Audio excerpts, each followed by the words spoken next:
Assalamualaikum warahmatullahi wabarakatuh.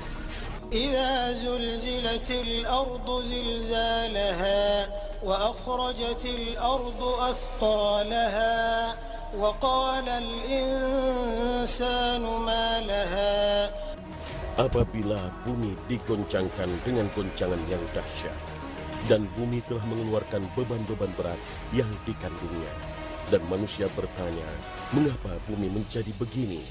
Al-Quran, Surah Al-Zalzalah, ayat 1 hingga 3.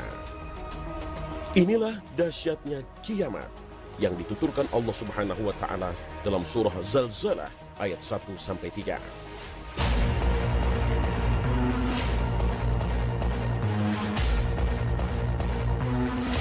Allah Subhanahu wa Ta'ala menandai hari kiamat dengan bergoncangnya bumi, dan goncangannya tidak seperti gempa bumi yang paling tinggi skala Richternya, tapi jauh lebih besar. Saking hebatnya goncangan itu sampai Allah Subhanahu wa Ta'ala menggambarkan efeknya kepada para manusia yang ada di muka bumi ini seperti orang yang mabuk, padahal mereka tidak mabuk, tapi karena saking dahsyatnya.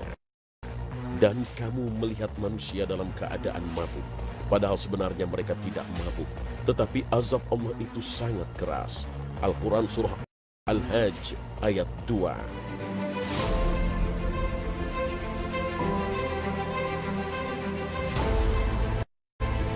Dampak guncangan ini bagi bumi sungguh luar biasa. Allah kemudian menyampaikan bahwa bumi pun menceritakan beritanya. Lalu di ayat keempat Allah berfirman,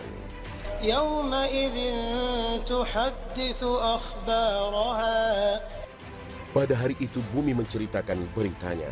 Al-Quran Surah Al-Zalzalah ayat 4. Rasul pernah bertanya pada sahabatnya, apakah kalian tahu apa yang diceritakan oleh bumi? Para sahabat menjawab, Allah dan Rasulnya yang lebih tahu. Rasulullah Shallallahu Alaihi Wasallam bersabda, sesungguhnya yang diberitakan oleh bumi adalah bumi jadi saksi terhadap semua perbuatan manusia, baik laki-laki maupun perempuan yang telah mereka perbuat di muka bumi. Bumi itu akan berkata, manusia telah berbuat begini dan begitu pada hari ini dan hari itu. Inilah yang diberitakan oleh bumi. Hadis riwayat Tirmizi.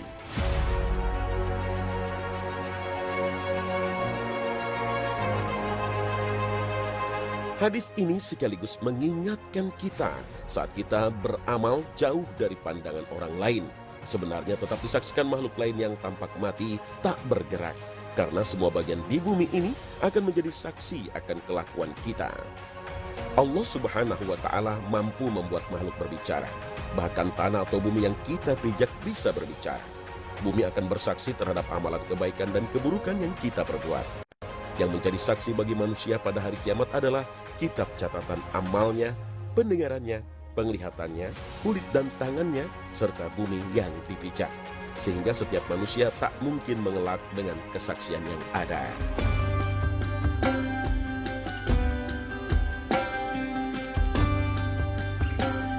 Fakta yang diungkap Allah dan Rasulnya ini sekaligus mengingatkan kita agar memperbanyak zikir dan sholat sunnah dimanapun kita berada. Inilah yang diungkap faedahnya oleh Ibnu Qayyim.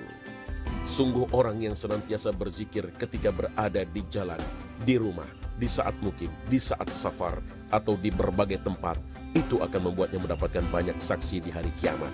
Karena tempat-tempat itu akan menjadi saksi bagi seseorang di hari kiamat. Dari sini pula kita memahami mengapa Nabi SAW menganjurkan kita untuk berpindah tempat saat melakukan sholat sunnah. Bukan di tempat yang melakukan sholat wajib, tapi berpindah tempat. Nabi SAW bersabda, janganlah menyambung satu sholat dengan sholat yang lain sebelum kita berbicara atau pindah dari tempat sholat. Hadis riwayat Muslim.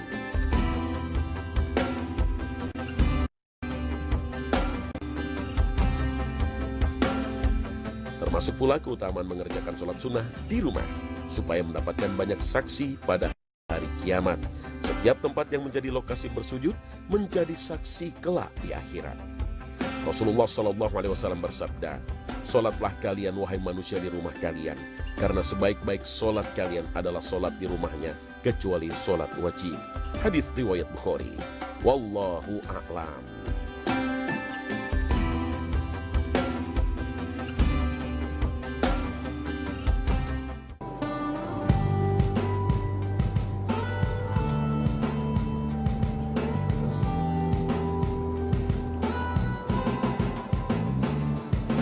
Ya Hannanu ya Mannan, ya Qadimal Ihsan, ya Qadimal Ihsan, Bahru Judika Malyan, Judlana bil Gufran, Judlana bil Gufran.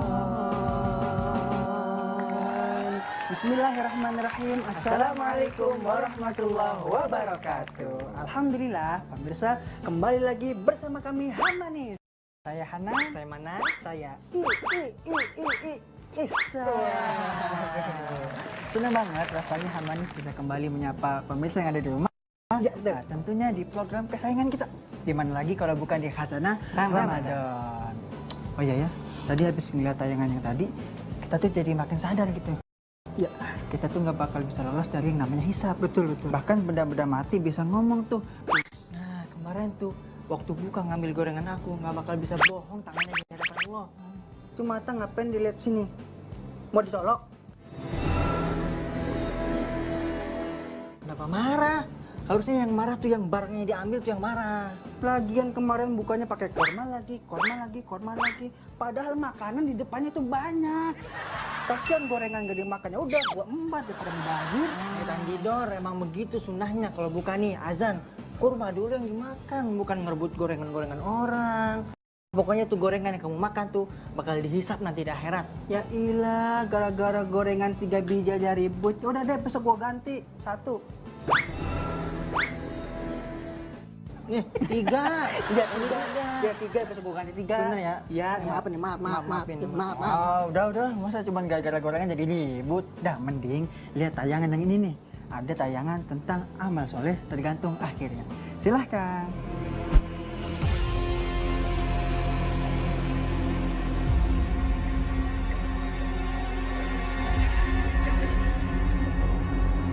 Pemirsa Khazanah, tidak selamanya orang yang baik dan tidak pernah terjerumus dalam kesalahan itu lebih baik. Yang dahulu kufur, yang dahulu bejat, lantas menjadi baik dan beriman dengan iman yang benar, bisa jadi ia lebih baik. Karena amal seseorang itu dinilai akhirnya. Imam Ibnu Taimiyah menegaskan, siapa yang paling bertakwa kepada Allah di akhir masa hidupnya, itulah yang lebih baik. Nabi SAW bersabda, sesungguhnya amalan itu tergantung dari akhirnya. Hadis riwayat Bukhari. Oleh karena itu, hendaknya kita tidak mudah terkagum pada amalan kita saat ini. Karena akhir hayat itulah penentunya. Apakah benar kita bisa istiqomah atau konsisten.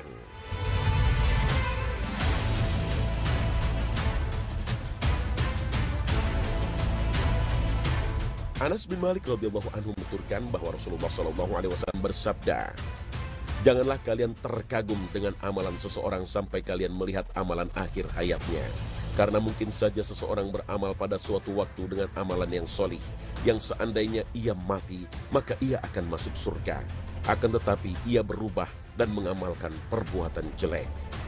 Mungkin saja seseorang beramal pada suatu waktu dengan suatu amalan jelek, yang seandainya ia mati, maka akan masuk neraka.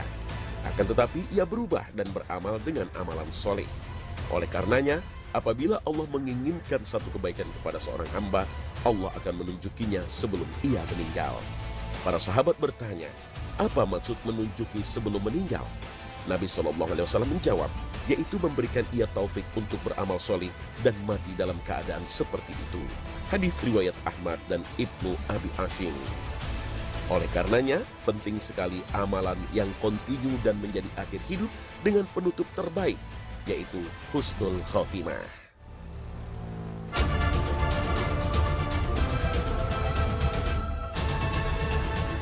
Husnul khotimah itu tak cukup dengan harapan saja, tapi perlu diwujudkan dalam tindakan yang konkret. Karena siapapun kita tidak tahu kapan, di mana, dan bagaimana ajal menjemput. Lalu bagaimana agar kita tetap istiqomah dan bisa menjadi baik dan soleh di akhir hayat?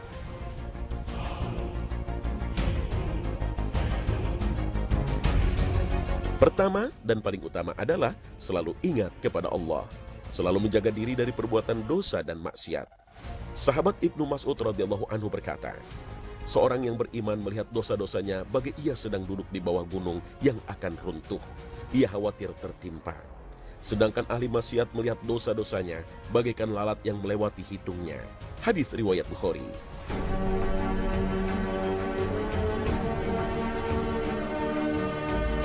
Kedua, semua orang pasti banyak dosa. Maka tidak ada jalan lain kecuali memenuhi panggilan Allah, segera bertaubat. Sebagaimana difirmankan Allah Subhanahu wa Ta'ala. Dan bersegeralah kamu kepada ampunan dari Tuhanmu, dan kepada surga yang luasnya seluas langit dan bumi, yang disediakan untuk orang-orang yang bertakwa. Al-Quran Surah Ali Imran ayat 133. Dan yang paling penting dari semua itu, pangkal dari iman adalah hati. Inilah bagian yang menentukan. Amalan dan perbuatan bernilai pahala atau sebaliknya menjadi dosa tergantung dari isi hati.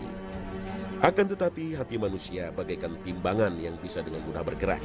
Dari yang awalnya cinta kepada ibadah menjadi ahli maksiat. Sehingga Allah mengajarkan kita doa. Rabbana la tuzigh qulubana ba'da idh hadaitana wa hab lana min ladunka rahmatan innaka antal wahhab. Ya Tuhan kami, janganlah Engkau jadikan hati kami condong kepada kesesatan sesudah Engkau beri petunjuk kepada kami, dan karuniakanlah kepada kami rahmat dari sisi Engkau, karena sesungguhnya Engkaulah Maha Pemberi karunia. Al-Quran Surah Ali Imran ayat 7. Rasul SAW juga mengajarkan doa. Ya muqallibal qulub, thabbit qalbi ala dinik. Wahai zat yang membolak-balikan hati, teguhkan hati kami di atas agamamu. Hadis riwayat Ahmad dan At-Tirmizi. Ya Allah, zat yang memalingkan hati, palingkanlah hati kami kepada ketaatan beribadah kepadamu. Wallahu a'lam.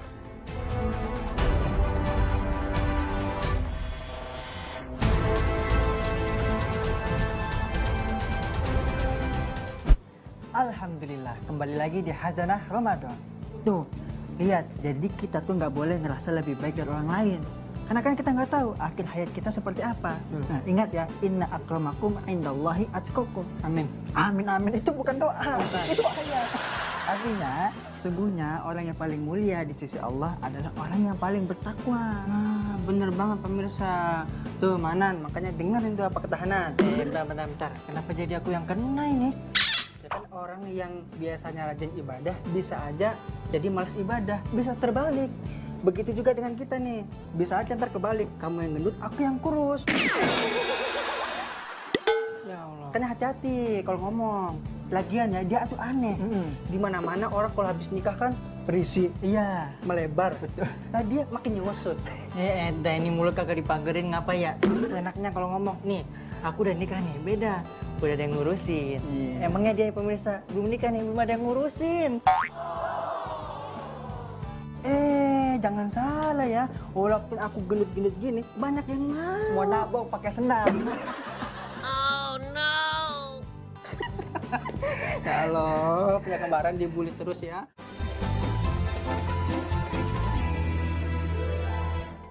Bapak, Ibu, saudara-saudara sekalian, Bapak mau tahu enggak bagaimana nasib Bapak nanti dikubur? Mau? Ibu-ibu mau tahu nasibnya Ibu nanti ketika meninggal? Halo Ibu, kalau Ibu meninggal nanti siapa yang doakan Ibu? Siapa? Suami? Pret. Baru 3 bulan kawin lagi. Ayo Bapak-bapak, ketika Bapak sudah di alam kubur, siapa yang doakan Bapak? Siapa yang doakan? Istri, kawin lagi istri kita Pak. Siapa yang doakan kita? Anak. Kalau Bapak mau tahu nasibnya Bapak dikubur, lihat anaknya sekarang. Kalau sampai 30 malam tarawih selalu ada di masjid, Bapak sudah kaya. Mau enggak punya anak yang baik Pak? Mau? Mau? Pasti mau. Salah satu resepnya, belajar dari kisah, jangan sentuhkan anakmu makanan dan minuman yang haram. Coba lihat anak-anak pejabat yang korup. yang menghalalkan segala cara, halal haram hantam, tidak punya rasa malu, mobil korupsi dia pamer, rumah korupsi dia pamer. Coba lihat anaknya, 3 anaknya, 1 pengedar, 1 pengisap, 1 kawin lari di bawah bandar. Ayo, maka Bapak Ibu Saudara sekalian, hindarkan anak kita dari makanan dan minuman yang haram. Maka Bapak Ibu sekalian, Ramadan Allah hadirkan untuk apa? Melatih umat Islam agar jangan kau kasih makan barang haram anakmu. Ramadan 1 bulan. Begitu pentingnya kita memelihara diri, begitu pentingnya kita memelihara perut dari makanan haram. Allah hadirkan 1 bulan untuk apa? Latihan kau jangan makanan haram. Ramadan, jangankan yang haram, yang halal saja kita tahan. Contoh, air kelapa. Halal atau haram? Air kelapa, halal atau haram? Halal. Tapi jangan kau coba-coba jam 3 sore Ramadan. Offside kau bos. Ayo, nasi halal atau haram? Halal. Tapi siang hari bulan Ramadan jangan coba. Alhamdulillah, kalau kita mampu berhasil melewati Ramadan, tapi yang lebih penting selesai Ramadan terpelihara diri kita dari makanan dan minuman yang haram. Jadi pedagang jangan menghalalkan segala cara. Pedagang dia tulis dagangannya asli padahal palsu. Hati-hati. Dia tulis bensin murni padahal dia campur minyak tanah. Begitu ditanya, kenapa kau tulis bensin murni, kau campur minyak tanah? Apa dia bilang? Istriku namanya Murni. Ayo, hati-hati Pak. Tidak ada orang mati gara-gara isi perut. Tapi yang banyak masuk neraka karena gara isi perut. Pada akhirnya Rasulullah SAW suatu saat menuju ke satu tempat. Dalam perjalanan ke tempat tersebut Nabi melewati pemakaman. Tahu pemakaman Pak? Kuburan. Lalu Nabi bersabda, langkahkan kakimu dengan cepat. Orang Bugis bilang, maperi-peri kok. Pulang lagi lewat makam yang sama. Sahabat ingin langkahkan kaki. Lalu Nabi bersabda, tidak usah buru-buru, kau santai saja. Bersahabat bertanya, ya Rasulullah, tadi waktu pergi buru-buru, langkah kami cepat-cepat, pulang tidak lagi. Ada apa ya Rasul? Nabi menjelaskan, waktu pergi tadi, itu orang yang ada di kubur disiksa. Saya tidak tahan mendengar, saya tidak tega mendengar dia disiksa, maka saya mau jauh-jauh cepat supaya saya tidak dengar dia disiksa. Waktu pulang, saya dapat berita, Jibril tidak lagi menyiksanya. Saya dapat berita dari Jibril. Kenapa? Allah perintahkan, berhenti kau siksa itu orang tua. Tidak mungkin ku siksa orang tuanya, sementara anaknya di dunia lagi membaca Bismillahirrahmanirrahim. Dengan nama Allah, Maha Pengasih dan Maha Penyayang. Masa bapaknya ku siksa, anaknya menyebut saya Maha Pengasih dan Maha Penyayang. Artinya, Bapak, Ibu, Saudara-saudara sekalian, yang bisa menolong Bapak ketika Bapak sudah di dalam kubur bukan pangkat jabatan. Yang bisa menolong Bapak ketika sudah di dalam kubur adalah bukan harta kekayaan, tapi apa? Anak yang soleh dan soleha.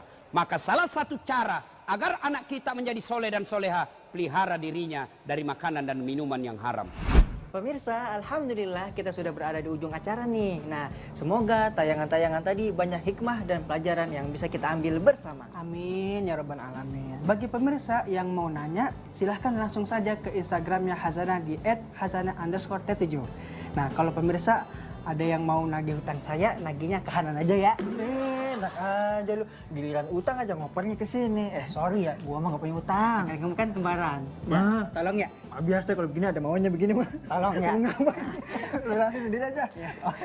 Udah pemirsa, jangan lupa ya untuk besok dan seterusnya saksikan terus Hazanah Ramadan hanya di Trans 7.